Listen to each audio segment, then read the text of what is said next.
अस्सलामु अलैकुम नाज़रीन। इस किस्त की शुरुआत में हम देखेंगे कि शार्ट लियोन, लॉर्ड गाय और बालिन गज़ा से वापस कुद्स की तरफ जा रहे होते हैं। लॉर्ड गाय बालिन से कहता है, मैं जानता हूं कि तुम क्या सोच रहे हो बालिन, सही समय पर सही जगह होना यही सुनहरी कानून है अच्छे सूरमाओं का। जवाब में बालिन कहता है, उस वक्त वहां होना किसी भी तरह से अच्छा सूरमा होने का सबूत नहीं है। तो लॉर्ड गाय कहता है, मेरे कान अच्छी तरह सुनते हैं, मैं सुन सकता हूं कि हर जगह क्या हो रहा है। ठीक कहा न शार्ट लियोन। जवाब में शार्ट लियोन कहता है, इस आदमी के पास जाकर भी धोखा खाया जा सकता है। तो लॉर्ड गाय कहता है, फिर मुझे अब और भी यकीन हो गया है कि यहाँ आना कितना दुरुस्त था। बालिन पूछता है, क्या चीज़ आपको इस तरह सोचने पर मबरूर करती है। तो लॉर्ड गाय कहता है, बादशाह मालिक ने तुम्हें अपनी बेगुनाही साबित करने के लिए यहाँ भेजा है, लेकिन तुमने इल्ज़ाम लगाने वाले को बोलने का मौका दिया। शार्ट लियोन कहता है, फिर तुमने ये काम एक अमीर के सामने किया। जवाब में बालिन कहता है, हमें इस शख्स की ज़रूरत थी, वह इस वाक्य पर छाई हुई धुंध को बात करके दूर कर देता। तो लॉर्ड गाय पूछता है, कौन सी धुंध? जब मैं देखता हूं तो मुझे तो आसमान बिल्कुल साफ नजर आता है। फिर शार्ट लियोन कहता है, एलन के धूप वाले आसमान की तरह बिल्कुल साफ। और लॉर्ड गाय कहता है, दूसरे तरीके से सोचना मतलब है कि बादशाह मालिक पर शक करना।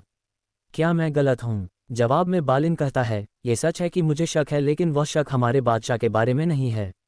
ये सुनते ही लॉर्ड गाय और शार्ट लियोन खामोश हो जाते हैं। इधर काहिरा में काजी फजल सराय वाले को खत देते हुए कहते हैं, ये खबर परिंदे के साथ नहीं भेजी जा सकती। ऐसी मालूमात सिर्फ दोस्त के हवाले की जा सकती है।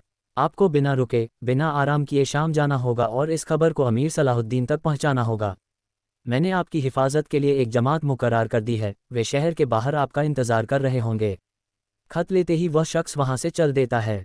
इधर शर्म में शमसा उदास अपनी माँ की तरफ से की गई कढ़ाई देख रही होती है और फातिमा खातून से कहती है, एक तबाह हुआ घर, एक खाक आलूद घेरा, एक झूठ जो गायब हो गया है, मैं जब इतनी करीब थी।